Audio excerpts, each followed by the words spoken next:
Bom, irmãos, vamos então para essa parte final. Eu vou passar para eles aqui algumas perguntas que vocês nos entregaram, tá?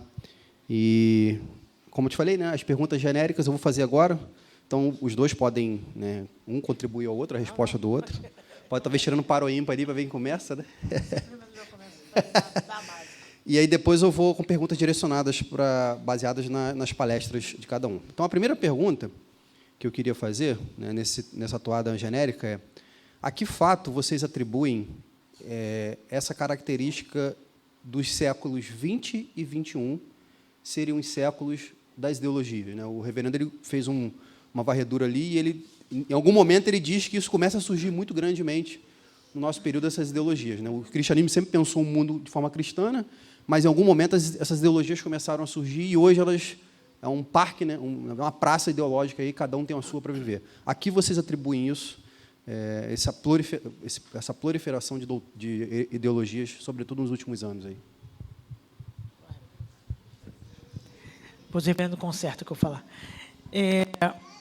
Acredito que parte disso, irmãos, tem a ver com algumas mudanças que aconteceram, principalmente no século XIX. O reverendo pontuou, está na fala dele, o iluminismo propôs algumas mudanças bastante consideráveis na maneira de pensar em geral. Não dá para atribuir sempre uma mudança dessa a uma única pessoa, mas, por exemplo, é emblemático o trabalho de Immanuel Kant e o impacto que ele tem. E alguns outros autores, mas o trabalho de Kant, que já é um trabalho já dentro de um iluminismo, eu diria, amadurecido, por assim dizer, ou consolidado, talvez melhor, é a ideia de uma crítica contundente, e o cristianismo ele é pego de forma unida. Então, assim, a crítica é a crítica ao pensamento, à razão, mas essa crítica inclui a maneira de racionalizar ou de pensar cristã de mundo. Então, o cristianismo acaba sendo meio que reduzido à esfera pessoal, privada e ética, e o campo do pensamento ficou, de certa maneira, um pouco livre, entre aspas, assim, dessa estrutura. Mas também tem um aspecto talvez mais antigo que desembocou de forma clara no século XX, que foi a mudança gradual da maneira de entender a visão de mundo, o mundo entre uma divisão, a dicotomia, né, entre esfera sagrada e esfera da natureza. Isso começa ainda na Renascença, de alguma maneira, então, mas amadurece dentro do iluminismo. Então, a ideia de que a esfera da natureza, mundo, ele se explica por si só, ou ele tem regras próprias que não precisam ou não deveriam estar de nenhuma forma atrelada a nenhuma visão de mundo, inclusive cristã. Uma falsa ideia de neutralidade. Eu acho que isso favorece essa fragmentação da vida. E essa fragmentação tem que dar respostas. Então, as respostas fragmentadas são essas ideologias. Elas são sempre o apego de um fragmento para tentar explicar o todo. Então, à medida que eu tirei as bases e eu questionei a maneira de fazer com aquelas bases, eu dei uma margem para que, então, já que está tudo agora fragmentado, então, se eu sou do campo da sociologia, por exemplo, eu tenho que dar respostas desse campo, mas não necessariamente uma maneira só científica de pensar, mas nascem disso ideologias. Eu creio que é basicamente isso. Tem elementos mais antigos, mas o iluminismo e as críticas do iluminismo do meio para o fim do século XIX, principalmente. É isso. Já que você foi lá atrás, eu poria aí um gancho, aproveitaria um gancho do que você falou, que é assim: a gente começa essa era cristã dentro de a igreja mergulhada num ambiente pagão. Tá? Então, a gente começa. Vamos imaginar, arredondando aqui, que só no século VI é que o Ocidente começa a ser, de fato, cristianizado. Tá? Tem uma transição ali do quarto até o sexto, mas, digamos, no século VI, a gente está, de fato, cristianizado. Aí o Ocidente se torna cristão. Não necessariamente confessando Cristo, mas é um universo cristão. E a base de pensamento cristão aí é majoritariamente platônica, principalmente por causa da influência de Santo Agostinho. Mas, quando a gente chega em Tomás de Aquino, a nossa influência é alterada. E nós passamos a enxergar a teologia cristã, nós, que eu digo, esse Ocidente, né, a partir de uma outra premissa. E nessa outra premissa, existe um antagonismo, e aí é que eu estou pegando o gancho do que o pastor Flávio falou. Se estabelece um antagonismo entre a graça e o pecado, claramente. E a graça nada mais é do que o universo que deve dominar o outro. Então, o mundo passa a ser vigiado, policiado e dominado por esse universo que, na estrutura tomista, está no andar de cima e o resto todo está no andar de baixo. Então, a gente tem a Idade Média, que vai desembocar lá no final na Inquisição. O que é a Inquisição? É o desabrochar final dessa estrutura. Quando o ser humano comum percebe isso, e algumas escolas já estão atuando, a partir do humanismo, iluminismo, tal, a tendência vai ser tentar inverter isso. E nós invertemos, o Ocidente inverteu, porque hoje, quem policia, castiga, exonera, é o pecado sobre a graça. Isso para usar a nomenclatura tomista, mas o que é secular, humano e natural, passou a dominar a esfera da fé. Então, essa inversão, ela não é natural, ela foi provocada, e foi provocada por escolas de pensadores que talvez não tivessem uma ideia de onde ia parar na totalidade. Mas é isso, eu sou dominado por fulano, eu um dia vou dominar fulano. E essa inversão acontece. Tá? Então, quando a gente chega ao início do século XIX, que foi exatamente a época de Tracy, para ele falar sobre ideologia, ali já estava se formatando o que a gente passa a chamar, eu falei com alguém aí no intervalo, já não lembro mais com quem, aqui em filosofia vai se estudar, que é a fragmentação do eu, que depois a psicologia e a psiquiatria também vão pegar para estudar. Mas isso é um período da história no século XIX que vai estudar a fragmentação interior do ser humano. Por que essa fragmentação acontece? Porque a inversão se deu de tal maneira que o esteio foi perdido. Então, eu tinha um chão e agora esse chão foi tirado. Eu estou fragmentado. E é daí que vem. E a visão aristotélica, por natureza, é dos particulares, né? Só para os mundo entenderem, assim, a visão platônica ou neoplatônica traz a ideia do mundo das ideias, do ideal para o mundo experimentado. O aristotelismo, por natureza, todas as suas versões, inclusive a versão batizada por Tomás de Aquino, tem ênfase em particulares. E nada enfatiza mais os particulares do que uma fragmentação da vida, né? É levar as últimas consequências à ideia de que os particulares explicam o todo, ou refletem, ou somam o todo, né? Então, nada mais é do que uma prática, levar as últimas consequências dessa visão de mundo também.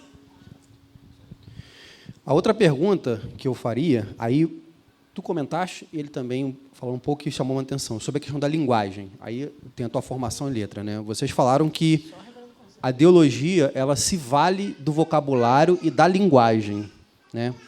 E eu vou citar um exemplo dentro do nosso ambiente evangélico, vou chamar aqui dos cristãos progressistas, que eles têm uma coisa em comum, que eles utilizam a verborragia, né? O vocabulário evangélico, mas subvertendo o conceito. Vou dar exemplos aqui. Coletividade. Não, nós somos uma coletividade de irmãos. O famoso termo comunidade de fé, né? Que eu já vi esse termo sendo utilizado por cristãos que sabem o que significa, ou seja, uma igreja que não tem muros, e por aqueles também que não sabem o que significa, mas estão repetindo. A minha pergunta é o seguinte: como que os cristãos podem ficar mais atentos a esse aspecto da ideologia, de tentar usar o vocabulário cristão e bíblico para introduzir as suas ideias no nosso meio? Não sei se eu me fiz claro. Você deve ter sido claro, não sei se eu vou ser claro agora. Como é que você expressa seu pensamento? Você é um ser humano capaz de refletir, de pensar. Como é que você expressa isso? Naturalmente, pela linguagem. A linguagem pode ser simbólica, simbológica, mas, normalmente, ela é uma linguagem oralizada, né? A comunicação base do ser humano é via oralidade. Quando a gente se comunica por oralidade, quer dizer que a gente tem vocabulário suficiente para expressar desejos, pensamentos e, principalmente, reflexões. Qual é o problema de você mexer artificialmente na linguagem? É que você impede o outro de pensar. Isso também é proposital. Tá? Quando você vir um grupo de pessoas defendendo todes, você está dizendo, ele não quer que o outro pense. A linguagem é dinâmica e a linguagem evolui na mesma proporção em que os nossos pensamentos evoluem. Então, vejam bem, nós vamos articulando a nossa cognição, o nosso intelecto adquire determinados aspectos qualificativos e a gente expressa aquilo. Se eu inverto isso, eu expresso antes de adquirir a capacidade, ou se eu artificialmente modifico a forma de expressão, eu simplesmente estou impedindo o outro de pensar. E eu estou colocando nele, na sua mente, através do seu novo vocabulário, a inabilidade argumentativa, cognitiva e a minha forma de pensar. Então, linguagem é algo absurdamente importante. Mudança artificial de linguagem é proposital e é para empobrecer, posso usar uma palavra um pouco mais, para emburrecer aqueles que se aplicam a fazer isso. Então, sabe, quando você recebe um e-mail, todos, todas, todes, todos com arroba, todo, sabe, aquela coleção de coisas, quem mandou isso é alguém profundamente já achincalhado na sua capacidade mental e que quer que você seja igual. Tá? Por que isso? Porque uma ideologia por trás, que vem emascarada de outras coisas, né? Eu citei algumas delas, o pastor Fábio citou algumas, mas, na prática, é a intencionalidade de fazer você absorver processual ideológico estranho a você. Tá? E como a ideologia não prevê argumento, mas a destruição da outra ideologia, se você não usar, você é um decrépito amoral, você é homofóbico, você é isso, você é aquilo. Entendeu? Então, a manipulação artificial da linguagem é proposital, está baseada em ideologia e não tem nada a ver com o cristianismo. Tá? Quando você traz isso para dentro da igreja, usando um evangeliquez malhado, você também, mesmo que não seja dessas questões ideológicas de progressismo, mas de alguma maneira você está impedindo ou querendo impedir o irmão de ter habilidade cognitiva. Ele simplesmente é obrigado a absorver aquilo. E aí você tem um problema, porque e conhecereis a verdade, conhecer. É cognição, é habilidade argumentativa. A gente não tem uma fé cega, a gente tem uma fé com coerência interna, coerência externa e com possível apreensão de argumentação. Tá? O outro pode não querer, mas como o cristianismo não se propõe destruir o outro que pensa diferente, então a gente simplesmente fala, se o cara não aceitar, beleza.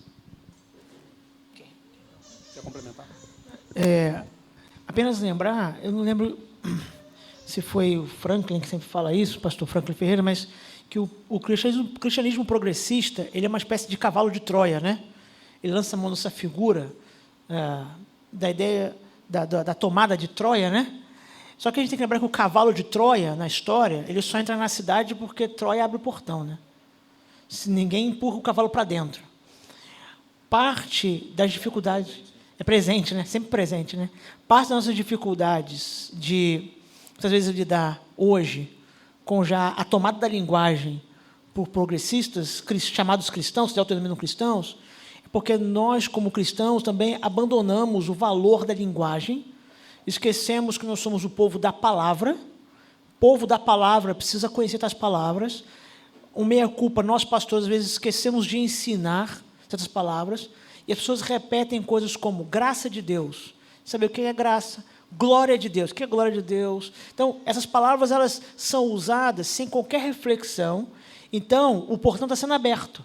Quando nós vamos falar sem reflexão, é abrir o portão. O cavalo de Troia já está na porta para entrar. Então, ele é empurrado para dentro, depois que o portão está aberto, e aí essas palavras agora ganham uma ressignificação, porque isso é poder, isso é domínio. Então, por exemplo, há uma igreja, se eu não me engano, no interior de São Paulo, que é Comuna Igreja. Perceba, essa congregação se chama comunidade, não é isso? Porque comunidade é uma maneira de expressar a ideia do ajuntamento da igreja, ou dos santos, ou de um grupo de pessoas, no caso da igreja dos santos. Só que comuna igreja, comuna não é curto para comunidade, né? Essa palavra tem um significado político, histórico. Então, quando alguém se proclama como a comuna igreja de tal lugar, ele está juntando todo esse significado, esse peso, com a igreja, mas está dizendo que isso é, na verdade, comunidade.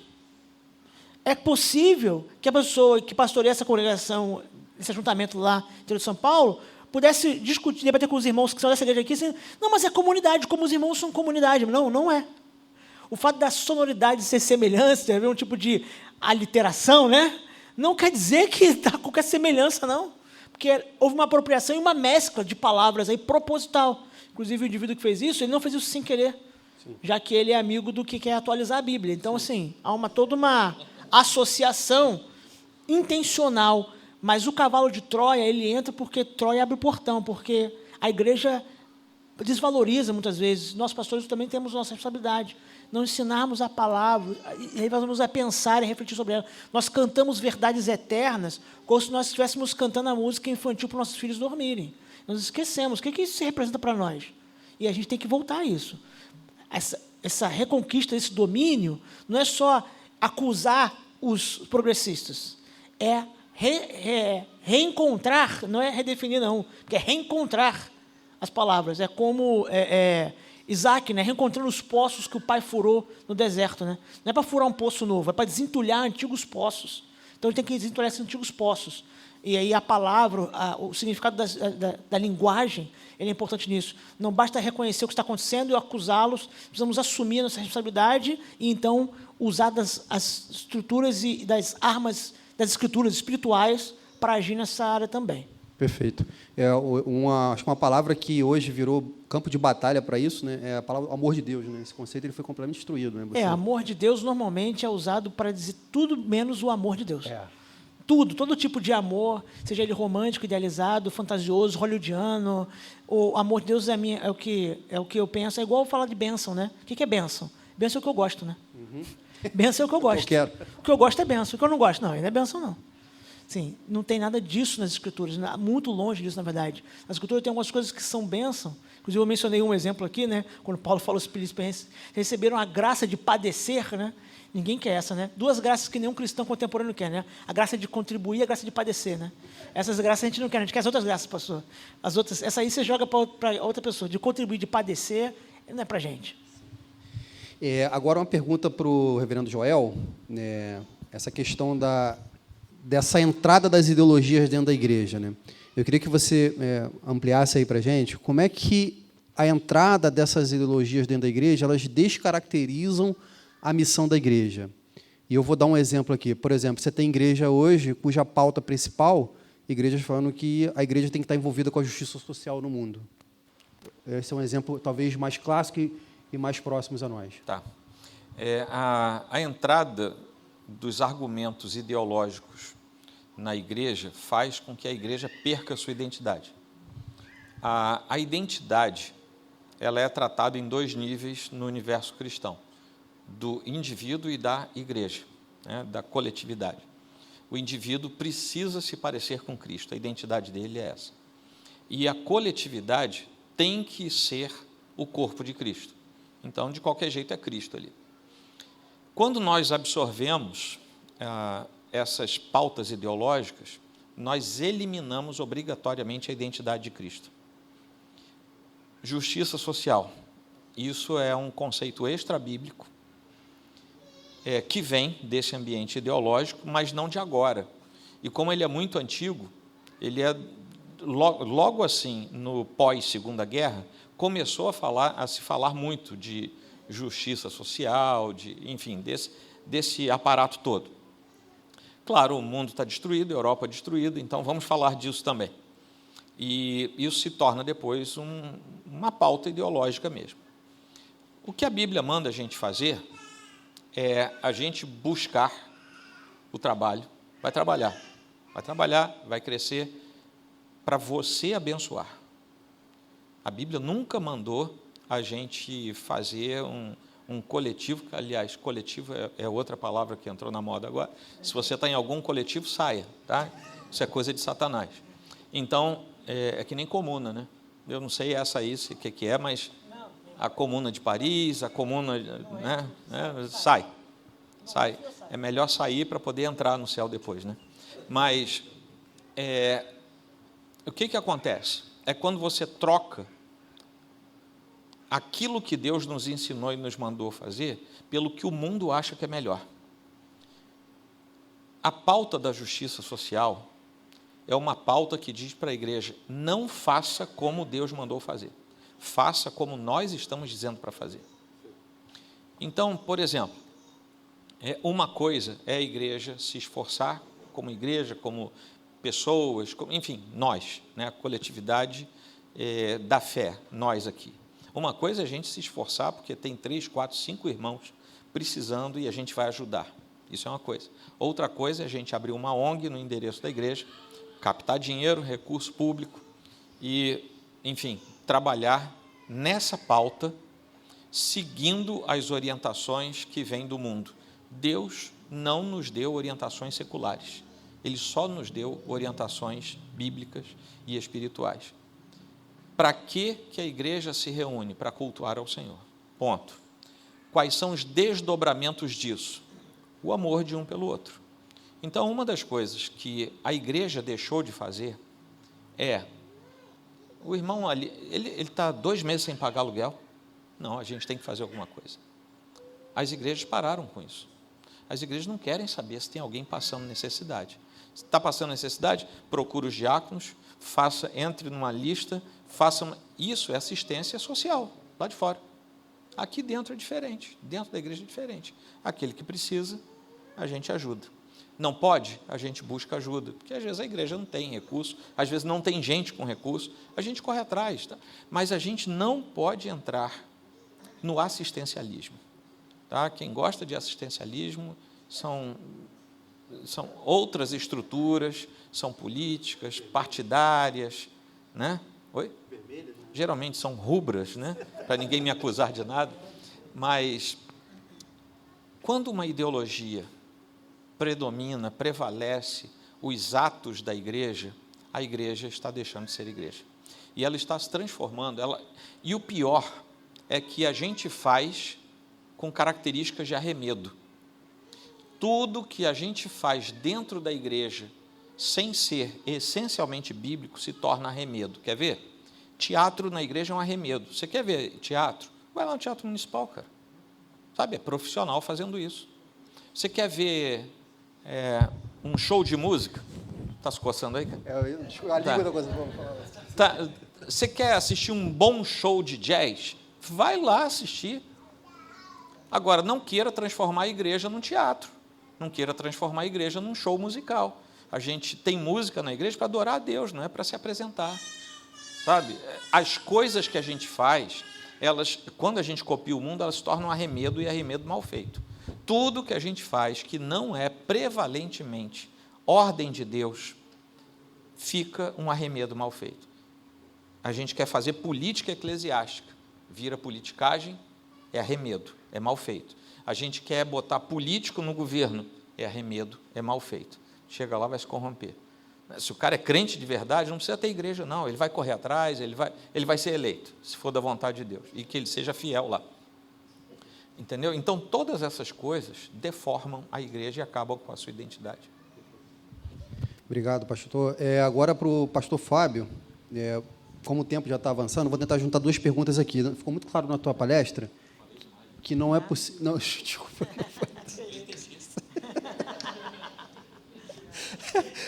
Ficou claro na tua palestra que não é possível o cristão não ser instruído biblicamente para ele fazer apologética e para ele absorver a cosmovisão cristã.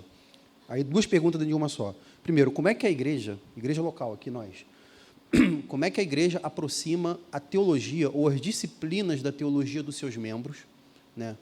Ou eu tenho que mandar todo mundo para o seminário para o pessoal aprender teologia? Esse é o primeiro ponto. E o segundo é, como que você avalia, né, como você falou na apologética, principalmente nas redes sociais, como é que você avalia hoje o papel dos cristãos tentando disputar espaço e a apologética desses cristãos nas redes sociais? Um pouco distante as 2 perguntas, mas... Tá. Bem, a questão do conhecimento teológico, né, da doutrina, eu acredito que há um aspecto que cada cristão, meus irmãos, tem responsabilidade pessoal diante de Deus de desejar se alimentar das Escrituras. Então, já começa por isso. Não estou dizendo isso que todos nós temos o tempo inteiro vontade de ler a Bíblia, não é isso. Eu aconselho pessoas todos os dias, e eu próprio tenho minhas lutas, às vezes a gente não está lendo sem vontade. Ou às vezes o sem vontade até nos impede de ler. O que eu aconselho as minhas ovelhas, são meus cuidados, eu aconselho a mim mesmo. Ler sem vontade mesmo, não precisa ter vontade para ler, não. Entendeu? Deus não precisa que seja propício para Ele falar, não. Tá? Esse negócio de esteja sintonizado para Deus falar, Deus não precisa de sintonia, não. Quando Deus fala, Ele não precisa de antena, não precisa de nada. Ele vai e fala, com a sua palavra. Contudo, apesar dessa responsabilidade pessoal, eu acho que a gente tem que reforçar isso, a devoção pessoal, a responsabilidade pessoal, a igreja local, ela não é um seminário, mas ela também não pode ser menos do que um local de ensino. Então, nós temos um ensino pela pregação, nós precisamos criar canais de ensino, seja modelo de escola bíblica dominical, um outro modelo onde haja ensino doutrinário, num espaço de uma formação diferente da pregação, onde há um espaço mais pedagógico, muitas vezes, às vezes até pausado para atender demandas pontuais. Também, talvez, criar canais de ensino por meio da convivência, seja ambiência de grupos pequenos, outra estrutura onde o ensino do sermão, o ensino de uma escola bíblica estão sendo vividos na experiência de compartilhar. Ou seja, nós temos que ter meios, sem ficar necessariamente criando um monte de atividade, mas ter meios para que a igreja seja um ambiente onde, cotidianamente, a Bíblia é ensinada na pregação, cotidianamente, a doutrina está sendo ensinada por meio de estudos de EBD ou grupos pequenos, que seja, e haja também espaço para comunhão, para aplicar essas coisas. E comunhão, só um parênteses aqui, não estou falando de, então quando a gente marca um grupo pequeno, lá é comunhão, não. Ele é uma ferramenta para isso. A comunhão não é isso. A comunhão é para além disso. Você pode estar experimentando, inclusive, uma comunidade, às vezes, muito mais orgânica de comunhão sendo fomentada, onde as pessoas estão tentando conviver o máximo que elas conseguem umas com as outras, e conviver pode ser pessoalmente numa semana, na outra semana não deu, a gente fala, troca uma mensagem e está orando, encoraja o irmão, encontra no domingo, na outra semana toma um café de novo. Então, assim, não necessariamente ter o grupo pequeno como a comunhão, mas instrumento, é meio para conseguir, é o canal. Então, nessas esferas, sempre encorajar os irmãos na necessidade de nós conhecermos as Escrituras e ter mestres ensinando. Mestres não no sentido que o mundo tem. Mestres da palavra. Gente que ama a Bíblia, que estuda, se dedica, que ouve professores ou pessoas experientes para ensinar. Se a igreja fizer isso cotidianamente, eu creio que ela vai estar ajudando cada membro dela, cada um que congrega, a estar somando elementos para uma cosmovisão bíblica. À medida que, numa pregação, por exemplo, além do ensino expositivo, tem uma aplicação desse ensino expositivo que mostra para o irmão que aquela doutrina tem a ver com a vida dele. Então, você não está falando de uma coisa que nós não estamos discutindo aqui quantos anjos cabem na cabeça do alfinete. Não é isso que nós estamos discutindo. Às vezes, muitas vezes, trabalhamos de doutrinas complexas, mas mostrando como isso vai resultar na vida, porque na Bíblia mostra como resulta na vida daqueles irmãos. Então, creio que a igreja tem que ter esse interesse. Ela não pode ser só um seminário. Se fosse só para ser seminário, bastava enviar todo mundo para o seminário. Fechavam as igrejas, todo mundo fica no seminário. Os seminários são meios de formação do magistério da igreja. Mas a igreja não pode ser menos do que um magistério, menos do que ensino. Ela tem outras esferas, mas ela não pode ser menos do que isso. Então, ela precisa desse aspecto. Sobre a questão de rede social, talvez o que mais me preocupa, para ser bem simples a minha resposta, é que muitas vezes a maneira como nós lidamos fere aquilo que eu citei na minha palestra do McGrath. A maneira, o veículo da apologia ou da defesa da fé contradiz com a fé que nós dizemos defender. Nós lançamos mão, não só os progressistas lançam mão das nossas palavras, nós lançamos mão dos meios, das maneiras de fazer as coisas nas redes sociais como os ímpios fazem. Né? Então, esse é talvez um grande perigo nosso. Né? Toda vez que a igreja fez isso, mas a igreja nunca fez isso, pastor, porque nunca existiu rede social. Mas, por exemplo, quando a igreja tentou impor a fé pela força do Estado, Ela estava usando meios ímpios, não cristãos, não bíblicos, para fazer a fé avançar. Então, quando nós usamos assim, o que funciona na internet? O pragmatismo digital, o que funciona? Eu vou lançar mão disso sem qualquer crítica, sem qualquer análise. Será que isso está de acordo com a mensagem? Não faz sentido. Se você estivesse numa palestra, e a palestra fosse sobre, por exemplo, luto, e a pessoa dessa palestra rindo, você pensaria, olha, o meio, né, o veículo não condiz com o conteúdo, né? O tema é um tema pesado, que requer reflexão, contrição. De forma semelhante, às vezes nós estamos tentando comunicar o evangelho em rede social, ou talvez fazer um tipo de defesa da fé cristã, mas com meios, com canais que contradizem essa mensagem. E aí, na verdade, eu suspeito que em alguns casos onde isso já está sendo feito há muito tempo, já não tem mais qualquer preocupação com isso mais. Quando a polêmica é causada numa semana, na semana seguinte está vendendo um curso, eu fico na dúvida se a polêmica já não foi uma polêmica planejada, né? Aquela polêmica planejada, porque eu tenho já o curso pronto, né? Não deu tempo de escrever o curso de uma semana para outra, de gravar 10 aulas, né? Ou quando um pastor Lançar cai e 1 hora já tem um vídeo de 1 hora comentando aquela do pastor. Eu sempre acho suspeito isso, de que talvez já fez tanto aquilo, que aquilo está impregnado. Dando o benefício da dúvida, talvez não precise mais nem ter algum tipo de malícia ou intenção, já sai automaticamente. E essa talvez seja a nossa preocupação como cristãos. Quer comais, quer bebais, devemos fazer tudo o quê? Pela glória de Deus. Ou seja, a maneira como eu me expresso na rede social não pode ser diferente de nenhuma da maneira como eu me expresso na vida cotidiana. A rede social, para o seu bem ou para o seu mal, ela deve ser um pequeno reflexo. Pequeno, tá, irmãos? Pequeno reflexo da nossa vida. Se é aquilo que está lá, eu tenho talvez um pouco de temor, o que está de fato naquela vida. Então, acho que a gente tem que ter cuidado com isso. Para nosso meio, nosso veículo, não ficar em contradição com a nossa mensagem. Então, a gente fala de amor ao próximo, fala de empatia, que é uma palavra muito usada também, né? Empatia, né? Empatia, fala no próximo, está falando de empatia, mas não está sendo nada empático, não. Pelo contrário. Perfeito. Mais uma pergunta para os dois, uma para cada um, e a gente caminha para o final. Para o reverendo, também vou tentar juntar 2 aqui, né? Para ficar melhor. Eu vou ficar de olho aqui agora. Vocês viram, né, gente? Vocês viram o que ele fez comigo, né? Hoje a gente tem ideologias que... Eu não vou chamar... Aliás, deixa eu voltar. Não vou chamar nem então de ideologia, vou deixar você chamar, que é melhor, mais fácil. Que é ideologia. Tá. A gente tem áreas do conhecimento humano que elas concorrem com as Escrituras. Concorrem com as Escrituras em dar a última palavra sobre o comportamento humano. Vou dar exemplos aqui. Política, ciências humanas, vou falar psicologia, psiquiatria, que são áreas que elas tentam, o Van Hoosen chama de autoridade cultural, né? Elas buscam uma autoridade cultural para ter a última palavra sobre o ser humano, sobre o comportamento do ser humano e, às vezes, até sobre a prática cristã. Às vezes, a gente tem elementos da política, da psicologia, da psiquiatria, definindo os comportamentos que são cristãos. Isso é cristão, você vê muito comum. Como é que você vê isso? E o que te preocupa nessas questões aí, ou em relação à Bíblia, ou em relação a essas ciências, essas áreas do conhecimento humano? Todas elas são humanistas. Todo conhecimento que emerge, toda prática e todo conhecimento que emergem do conhecimento puramente humano, eles são eivados de princípios humanistas. Aquilo que é humanista não pode dirigir aquilo que é espiritual. E a essência do cristianismo é a espiritualidade. Então, aí eu evoco aqui aquela figura das esferas, que a escola holandesa trabalhou bastante, e a gente herda isso. Uma esfera, ela precisa se conectar com a outra, ela precisa interagir com a outra, colaborar com a outra, mas não pode dominar a outra.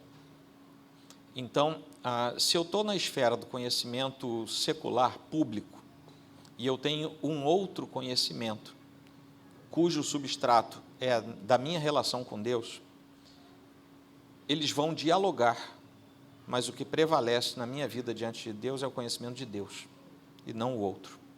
E toda vez que eu permito que a minha vida seja guiada por algo que não é extraído da Escritura diretamente, eu estou secularizando a minha mente. E não há possibilidade de um crente ser verdadeiramente crente com a mente secularizada. O fim desse crente vai ser a cauterização da sua consciência. Então, é um caminho que mostra estágios diferentes. E não estou dizendo que a primeira vez que o sujeito se deixou influenciar pela política ou por qualquer outra coisa que ele já apostatou, não é isso. Mas é um caminho, e esse caminho tem estágios. E um dia, se esse caminho for contínuo, sistemático, um dia ele se torna totalmente secularizado. Seja indivíduo, seja igreja, seja denominação, ele se torna secularizado, porque ele absorve os princípios que não são advindos do ser de Deus, mas da criação. E aí entra Romanos 1. Eles trocaram o Criador pela criatura. Trocaram o conceito do Deus eterno e santo pelo conceito do homem caído. Tá? Por mais que essas esferas sejam lícitas, elas não são santas. E elas não podem ficar no lugar da santidade de Deus. Tá? Falei pouco agora. Não, claro, é excelente, claríssimo. Dá até vontade de continuar, mas... Pastor Fábio, né? Você tocou, a última pergunta agora, você tocou na questão da pós-modernidade, né? E como que você... Aí você deixou bem claro ali quais são as principais crenças da pós-modernidade, né? Como é que um pós-moderno raciocina em termos de verdade, razão, experiência e indivíduo. Olhando para a igreja, aí eu vou dar exemplos claros aqui. O culto, a liturgia, a ceia, a pregação, o discipulado, como que esses elementos da vida da igreja podem responder ao pós-moderno em seu relativismo, em seu subjetivismo, né? A experiência como árbitro da verdade, da realidade. O que a igreja tem a oferecer para dizer para o pós-moderno, olha, vem para cá, vem raciocinar, que eu tenho resposta melhor para você? Essa questão da experiência, vou começar por ela, pegar o gancho dela para explicar o restante. Eu me lembro que eu já estava na Betel, mas eu sou cria do subúrbio do Rio de Janeiro, ali da Vila da Penha, ali. Então, eu tinha que vir pela Dutra, entrava ali, para quem conhece ali a Dutra ali, Praça do Cimento Branco, entrava ali para ir para a minha casa. Eu queria cortar caminho para evitar de ter que ir lá dentro da Vila da Penha, né? E eu entrava numa rua, e nessa rua tinha uma igreja. E a placa da igreja, eu não me lembro exatamente o nome, não, mas ela tinha uma espécie de subtítulo. E o subtítulo era Uma Igreja que Não Parece Igreja. Isso não é anedota, apesar de ser jocoso, né? Mas estava numa placa de uma igreja. E toda vez que eu passava, eu tinha essa vida, né? Às vezes, tarde do trabalho, às vezes sozinho no carro, eu ficava pensando assim, o que é uma igreja que não parece igreja? Parecer talvez seja uma palavra usada para experiência. Então, você vem nessa igreja e a experiência é diferente da sua experiência de igreja, ou do que você pensa ser igreja. E aí, tempo depois, eu estava conversando com o pastor Jonas Madureira, e ele falava que um colega dele, de juventude, visitou a igreja que ele plantou, né? Não sei se ainda está em plantação, não sei se considera em plantação ou plantado. E o colega ficou surpreso, que a igreja cantava hinos, e estava cheio de jovens. Ele falou, cara, o que está acontecendo? Uma coisa que eu não estou entendendo aqui. Vocês cantam um monte de hinos, cheio de jovem. E aí ele falou assim, então, mas é que você está pensando o seguinte, quando a gente era jovem, a gente ia ouvir o arremedo. A gente queria ver o show de rock, mas não podia. Então a gente fazia um rock mal feito na igreja mesmo, para saciar a nossa vontade. A gente nem apreciava e nem cultuava, errava dos dois lados. Nem apreciava de forma crítica a cultura, música, arte, e nem cultuava, porque misturava tudo. Ele falou, mas muitos dos irmãos com quem nós estamos lidando nessa igreja aqui, local, na realidade dele, eles têm as condições de ir ao show que eles querem ver. Não só financeira, não, condições porque tem um lugar, tem teatro na cidade, tem banda na cidade, ou seja, mesmo o teatro baratinho ou a banda que toca no fundo de quintal, o cara tem condições de experimentar. Mas o que ele não tem é a igreja, que parece igreja. Então, quando ele entra, ele não quer a igreja que não parece igreja, ele quer a igreja que parece a experiência. Nós temos que ter cuidado para não forjar a experiência espiritual, manipulando com tonalidades de cores, intenção musical, questão de... Não sou da área de música, não, mas como meu pai é, né, eu ouço, né, questão de tons maiores, tons menores. Nós temos que ter cuidado porque essas coisas elas são úteis e tem que usar, né? Eu não posso usar um tom que promove alegria para uma música que é contrição, é óbvio, não estou falando disso, mas nós temos que cuidar para não usarmos isso intencionalmente para manipular experiências, para que a pessoa fale assim, eu senti Deus, porque aquela canção, a tipo de luz que usou, tal, o levou a um tipo de contrição superficial. Nós temos cuidado com isso. Mas nós temos que lembrar que a fé cristã, que alimenta a mente e transforma o coração, ela tem um aspecto experiencial, porque o conhecimento das Escrituras é um conhecimento experiencial. A palavra conhecimento, muitas vezes, que nós temos com conhecimento em língua portuguesa, tem a ver, inclusive, com essa intimidade. Ela é usada, inclusive, para a intimidade do casamento, né? Fulano conheceu fulana, tem a ver com a intimidade sexual, a ideia de conhecer, com experimentar, experiencial, conhecimento. Então, o conhecimento que o cristão tem que obter e tem que experimentar e viver na igreja dele, não é só o conhecimento do intelecto, mas é o experiencial, ou seja, a experiência faz parte desse conhecimento. Experiência dos relacionamentos, mas experiência também da ambiência da comunidade. Então, talvez, o que nós temos que observar é, para que não sejamos cooptados pelo mundo que só quer sentir e ficar forjando experiências, ou seja, maquiagem espiritual, mas também não corremos no outro erro de achar assim, não, nada que a gente sente é importante. Sim, eu não sou guiado pelo que eu sinto, porque se eu for guiado pelo que eu sinto, eu vou fracassar o coração, que é a fonte onde vem todas as fontes da vida. O sentimento que lá também está, porque o coração na Bíblia não é só sentimento, mas lá também está. Ele também está contaminado, como a razão, com outras áreas da vida, mas eu não posso negligenciar isso.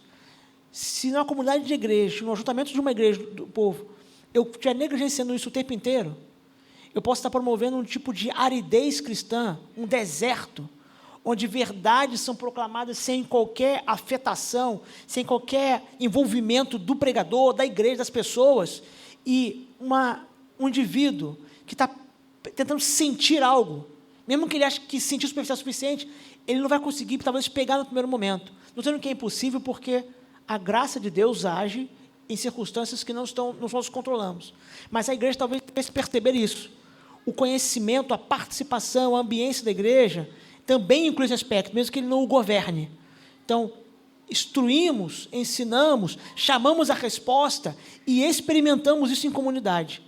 Talvez por isso que seja tão importante, entre outras coisas, resgatar a importância da igreja local e do senso de comunidade nessa igreja, para que o indivíduo que tem uma mentalidade já muito pós-moderna, no sentido mais estreito dessa palavra, ele possa perceber que ali não é só um lugar onde ele ouve a verdade, seja ele gosta dele disso ou não é só um lugar onde ele repete os símbolos de fé ou as confissões, não, ali é um lugar onde a verdade ensinada e repetida no símbolo de fé, confirmada por ele, ela é aplicável, ela é vivida, experimentada. Então, o que ele experimenta tem lugar, só não é o governo, só não é o Senhor da vivência cristã, mas é resultado, ou em parte resultado, dessa vivência cristã. Talvez isso nos ajude a uma comunicação, para nós não ficarmos reféns da mentalidade pós-moderna, do sentir, e aí a gente vê isso talvez na internet, ou talvez visitando alguma congregação, comunidade, mas também não ficarmos alheios, promovendo um tipo de aridez que também não está presente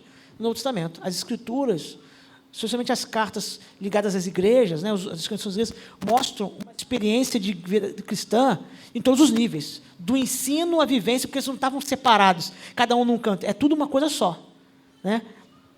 Tá, eu tenho mesmo essa palavra, né? Integralidade, holístico, né? Visão holística, né? Assim, é o todo do indivíduo, a sua mente, o seu coração, suas emoções, tudo, o evangelho atende tudo, por isso que a cosmovisão cristã é verdadeira, porque ela explica toda a realidade e ela afeta toda a realidade, ela não está só para uma parte da vida, né? Então, acho que esse vai ser a melhor maneira de nós lidarmos com isso em nossas comunidades. Meus amigos, obrigado, foi muito esclarecedor. Eu, só por uma questão de respeito, alguém teria alguma coisa a contribuir, além do que já foi perguntado, algum ponto aqui que queriam esclarecer antes da gente encerrar? Bom, não havendo, mais uma vez, reverendo, muito obrigado, pastor, por estarem conosco, por terem passado essa tarde aqui conosco, né? Foi muito valioso, né? Refletimos sobre ideologias, igreja, né? Nosso papel como cristãos no meio dessa ideologia. Muito obrigado, a porta está aberta para voltar mais vezes aí, tá bom? Muito obrigado mesmo.